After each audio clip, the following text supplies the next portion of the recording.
ప్రజల ప్రవర్తనలోనూ మార్పు రావాలట.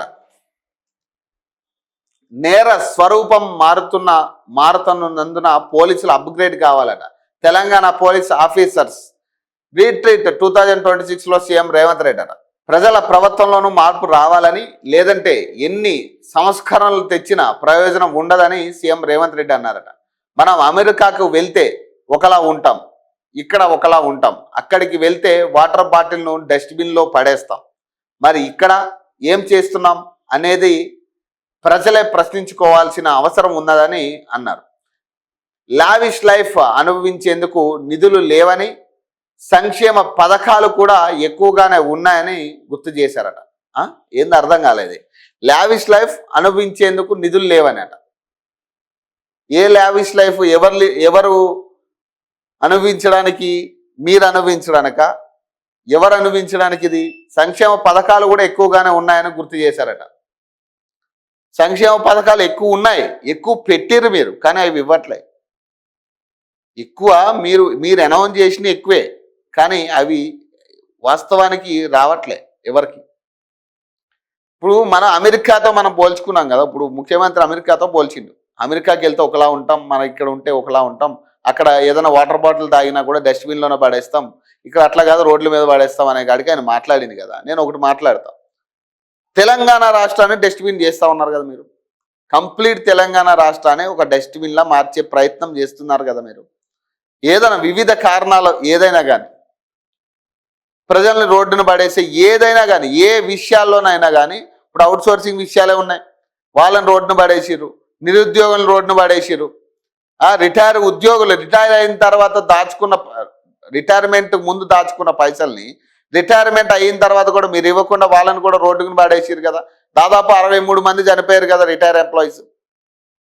మరి మొత్తం రాష్ట్రాన్ని డస్ట్బిన్ చేస్తూ ఉన్నారు కదా మీరు. ఇప్పుడు ప్రజల్లో మార్పు రావాలని మీరు అంటున్నారు. కాదు మేము అనేది ఏంటి? అసలు మీలో మార్పు రావాలని మేము కోరుకుంటున్నాం. రేవంత్ రెడ్డిలో మార్పు వస్తే బాగుంటుందని మేము కోరుకుంటున్నాం. ప్రజల్లో మార్పు కాదు, రేవంత్ రెడ్డిలో మార్పు వస్తే చూడాలని మాకు అనిపిస్తూ ఉంది. మా కోరిక అది. పేదలను వదిలేసి కనీసం పెద్దోళ్ళని ఏనాడైనా కొడతాడేమో అని చూస్తే ఒక్క పెద్దవాడిని కూడా, ఒక్క వివిఐపిని కూడా కొట్టే పరిస్థితి లేదు. ఆఖరికి చలానాల విషయంలో కూడా పేదవాడిని టార్గెట్ చేసి కొడతా ఉన్నారు. పేదవాడిని టార్గెట్ చేసి చలానాలు కొడతా ఉన్నారు. ఒక బెంజ్ కార్ని ఎవ్వడు కూడా ఆపడు. ఒక బెంజ్ కారు, ఒక ల్యాండ్ రోవర్ కానీ ల్యాండ్ క్రూజర్ కార్ను ఒక్కడు ఆపి చలానా కొట్టే ధైర్యం లేదు ఎవరికి. ఒక్కడు వాడి దగ్గర చలానాలు వసూలు చేసే దమ్ము లేదు ఎవరికి.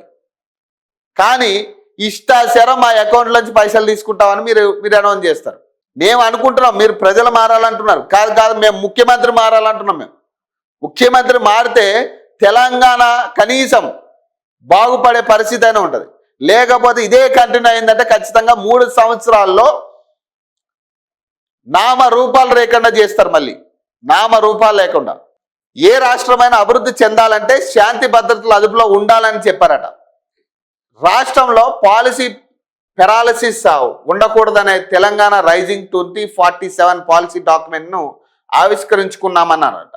పెట్టుబడులను ఆకర్షించడానికి ఔటర్ రింగ్ రోడ్ లోపల ఉన్న 2100 చదరపు కిలోమీటర్ల ప్రాంతాన్ని కోర్ అర్బన్ రీజియన్గా పరిగణించుకున్నట్టు వివరించారట.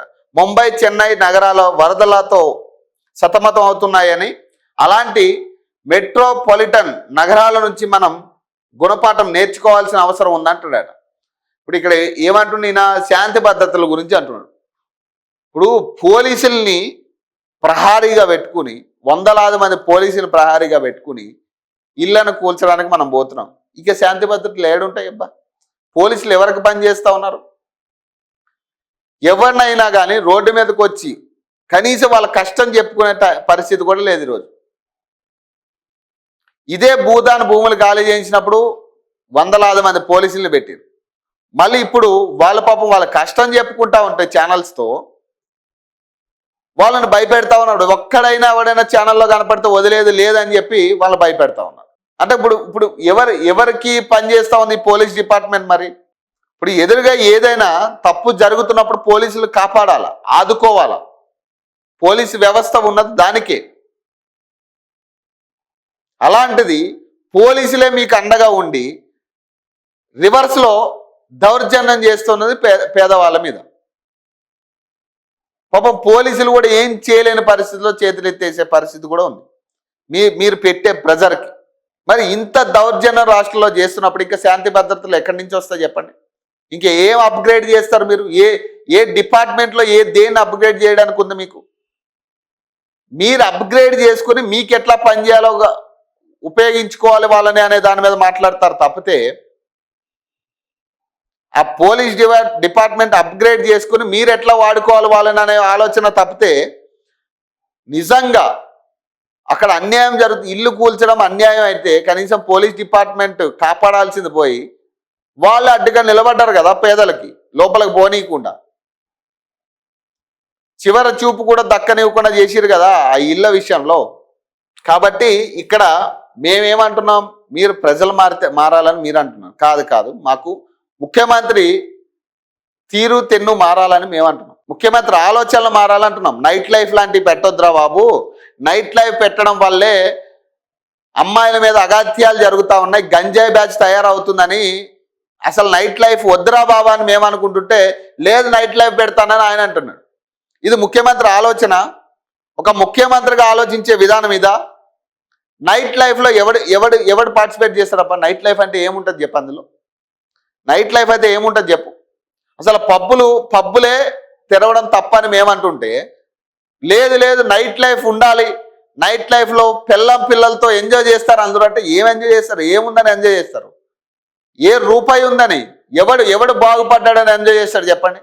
సగటుకు 30 నుంచి 35 వేలు సంపాదించేటోడు ఎవడు కూడా ఈ రోజు నైట్ లైఫ్ ఎంజాయ్ చేసే పరిస్థితుల్లో లేడు సార్. మీరు ఎక్కడికక్కడ అక్రమంగా దోచుకుంటా ఉన్నారు పైసలు.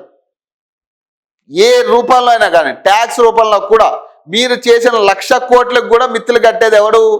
అదే పేదవాడు, అదే మిడిల్ క్లాసు, అదే 40,000 సంపాదించుకునేటోడే కట్టాలి మీకు. కాబట్టి మీరు నైట్ లైఫ్ పెట్టడం వల్ల ఎవరికి ఒరిగేది ఏముండదు. మీరు చెప్పుకోవడానికి బాగుంటుంది అంతే. కూరగాయల వ్యాపారాలు పెడతాం, లేదా పళ్ళ బండ్లు పెడతాం, హోటళ్ళు పెడతాం. నిరుద్యోగులకి ఉపాధి కల్పిస్తే ఏ ఉపాధి కల్పిస్తా నైట్ లైఫ్లో చెప్పు? ఏ ఉపాధి ఉంటుంది చెప్పు నైట్ లైఫ్లో? మీరు ముఖ్యమంత్రి కదా, మీకు చెప్పేటోళ్ళం కాదు. నైట్ లైఫ్లో ఏం ఉపాధి ఉంటుంది చెప్పండి? ఏం ఉపాధి కల్పించవచ్చు మనం నైట్ లైఫ్లో నిరుద్యోగులకి? గ్రూప్స్ రాసిన వాళ్ళు, గ్రూప్స్ ప్రిపేర్ అయిన వాళ్ళు, ఫిలిమ్స్ ప్రిపేర్ అయిన వాళ్ళు, డిఎస్సి ప్రిపేర్ అయిన వాళ్ళకి ఏం ఉద్యోగాలు ఉంటాయి నైట్ లైఫ్లో చెప్పండి? కౌంటర్లో పైసలు లెక్కెట్టుడా, లెక్కలు రాసుడా, ఏముంటుంది చెప్పండి? ఏం ఉద్యోగాలు ఏం ఉపాధి కల్పిస్తా వాళ్ళకి మనం? లేదా యూత్ని టార్గెట్ చేసి మాట్లాడతారు. అంటే యూత్ని మనం ఏం చేయాలనుకుంటున్నాం? వాళ్ళని బాగుపరచాలనుకుంటున్నామా? లేదా మళ్ళీ లేదా నువ్వు రోడ్ సైడ్ దుకాణం పెట్టుకోవడమే నువ్వు కరెక్టు, లేదా ఆ హోటల్లో సర్వర్ గాను ఇంకో దానిలో పనిచేయడమే నీకు కరెక్ట్ అని చెప్తామా? ఏం చేయాలనుకుంటాం యూత్ని మనం? అసలు నైట్ లైఫ్ వద్దని అందరూ మొరబెట్టుకుంటుంటే నైట్ లైఫే కావాలని ముఖ్యమంత్రి అడగడంలో ఇందులో ఏం జాప్యం ఉంది? అది ఎక్కడ ఊరికి సంబంధం లేని చోట నైట్ లైఫ్ పెడతాడట. మరి అది కూడా మరి అసలు హైదరాబాద్కి సంబంధం, ఇప్పుడు హైదరాబాద్ నైట్ సిటీ అంతా ఒక ఏరియా ఉంటే అసలు ఈయన సంబంధం లేని ఏరియాలో డెవలప్మెంట్ చేస్తా అంటాడు. ఇప్పుడు లంగర్ హౌస్ ఆ ప్రాంతం మొత్తం ఎట్లుంటుంది? ఇక ఆ తిట్లు నాకు ఆశీర్వాదాలంట. ఇంకేమంటాం ఇక ముఖ్యమంత్రి? ఆ మాట అన్నాక ఇక ఎన్ని తిట్టినా ఇంతే, నేను మారేది లేదు, నాకు అవసరం లేదు, ఎవడు ఎన్ని తిట్టుకున్నా నాకు అవి పట్టవు, నా స్టైల్ ఇదే, నా స్టైల్ ఆఫ్ పరిపాలన ఇదే, నేను దోచుకోవడానికే వచ్చాను, దోచుకుంటాను అంతే.